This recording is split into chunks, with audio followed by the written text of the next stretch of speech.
नमस्कार दोस्तों, आज मैं आपको ऐसी कहानी सुनाता हूँ जिससे पता चलेगा कि पिता ही पुत्र को हमेशा सीख नहीं देता, अब तो पुत्र भी कभी कभी पिता को सीख दे सकता है।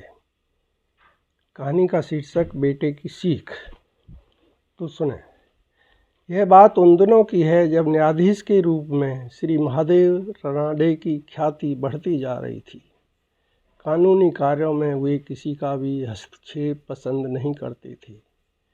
एक दिन उनके एक रिश्तेदार घर आए और उनके पिता को एक मुकदमे के बारे में बताते हुए बोले, मेरा यह काम होना ही चाहिए। रिश्तेदार की बात सुनकर न्यायाधीश रानडे चुप रहे। उन्हें चुप देखकर रिश्तेदार बोला, यदि अभी आप व्यस्त हैं तो मैं फिर आकर आपको सभी दस्तावेज दिखा दूंगा।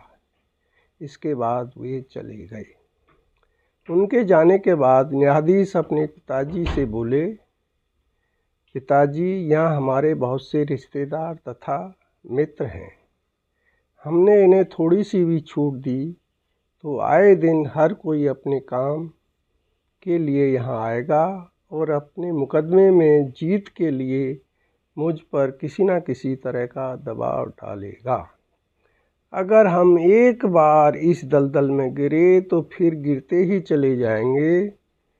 किसी भी मुकदमे के संबंध में घर पर न मिलने तथा व्यक्तिगत बातचीत न करने का मैंने संकल्प लिया है और न्याय में सत्य का पक्ष लेना ही मेरा परम कर्तव्य है। मेरे पिता होने के नाते आप मुझे ईमानदारी, कर्तव्य और जिम्मेदारी से काम करने की प्रेरणा दें, न कि परिचितों के कामों को आंख मूंद कर करने की।